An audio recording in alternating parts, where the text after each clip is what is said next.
Hello, and welcome to another guide for Arknight's Endfield. Gear Artificing is another late game system designed for players to power up their operators with equipable gear, granting powerful set bonuses and attribute increases. For this video, we'll be going over 5 major points so that you may understand this system better. So what is Artificing? You may remember a brief guide from an NPC at the Hongshan Bureau of Swordsmiths, teaching you how to use 2 exact same pieces of gear, in this case it's the MI Security Push Knife T1, to increase one of its free options on the kit. This is, in broad term, how the system works. By sacrificing a piece of gear, we have a chance to increase an attribute of that gear skill. In this tutorial quest we automatically succeed, and the will attribute is increased by 1 level. This level increased the attribute from 32 to 35, which is a 9.375% increase. And we'll come back later to this number. So now we know that in order to artifice one piece of gear, we must sacrifice a similar piece of gear. But here are some restrictions in this system.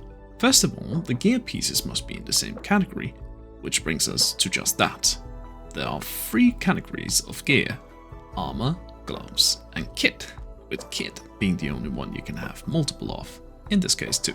So if you're trying to upgrade your armor, you'd need extra armor pieces, and the same applies to gloves and kits, meaning depending on if you're using Saronite components or Cuprium components, the price alone will differ between 8,000 Wuling stock bills to 16,000 stock bills, essentially double the cost. So now that we've got 2 pieces of armor, you might notice that the last component, the Catalyst, needed to even do 1 upgrade attempt. Yes, these Wuling Artificing catalysts are also needed and are sold in Wuling stock redistribution at different prices and with a weekly limit. So you can only buy a total of 80 catalysts a week. I could be wrong here. So you can buy 20 for 90% off, 20 for 90% off, and the last 20 for 85% off. So with the cheapest being at 60k stock bills and the most expensive being at 180k stock bills, meaning every artificing attempt from upgrading a piece of gear using a catalyst costs between 68k or 196k stock bills, and in between. So it's in your best interest to figure out how to make those new Wuling batteries. So now that we have the cost, it's time to upgrade. You can increase the gear's stat lines by 3 levels each, and you might think that using the same piece to upgrade is the best, and in some cases it is, like for the gear's skill. But for the attributes, we can increase our match rate from standard to good. Here's an example. Let's say you have an external Saronite auxiliary arm. It's got 32 will and 21 intellect, with a 24.6 ultimate efficiency gain. If you use the same piece to upgrade, we'll get the standard rates for each of these lines.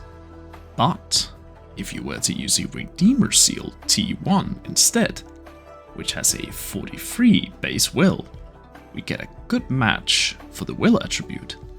And if you use the other kit, the standard Redeemer Seal, you can get a good rate for ult efficiency and the secondary intellect. In essence, you want to look for gear pieces that have a higher stat baseline than the ones you're working with. For kits, this is very achievable due to the non-set kits that you can make. Now as of 1.1, they've added 4 new non-set pieces, 2 gloves and 2 armors, which have a higher attribute baseline each, and are thus good matches for pieces with dual attributes. However, only for 2 categories each. For gloves, we have agility and strength, and for armor, we have intellect and agility. So these new Cuprium pieces can help you gain good match rates on certain armor and glove pieces. This wasn't achievable in 1.0, as showcased in this infographic made by Daily Perlica from Twitter. So hopefully this will help you upgrade your levels before hitting pity. Speaking of which, every time you artifice a gear's stat line, it would display your artificing progress below the chosen stat. In this previous case of old efficiency, it shows a 0 out of 6, meaning on the 7th attempt you're guaranteed to succeed. This number will go up every time you attempt to artifice an item. So, to my knowledge, we can assume that there is a 29 point something difference from level 0 to 3, and this applies to gloves as well. For kits, however, it seems to be a 28.125% difference from 1 to 0 for primary, and 28.57 for secondary. So if we round these numbers down, it's a 28% increase. This number is likely going to be different for gear skill effect as a variable because they have different starting points. But those are also easier to read as, number goes up. So as an example, with the newest update for 1.1, all deep water dies by rising tide, it is denied, we've got new Cuprium gear pieces. In this case, we have the Redeemer's Armor, which grants only intellect and ultimate gain efficiency. So because this is a single attribute piece, its baseline is therefore higher and gives you a way higher total value than dual attribute. So in this example, Leviathan is already using Tidefall light armor. And as you can see, this is a dual attribute piece, and its secondary attribute provides strength. In Leviathan's case, this is also her secondary stat, so she'll also gain a small amount of attack power from it. Strength also provides you an increase in HP. So let's do some fast artificing. We'll have to craft multiple Redeemer armor pieces as it's the highest of its kind, so that means we're dealing with standard match rates. I'm getting quite lucky, if I may say so myself here, and it's easily maxed.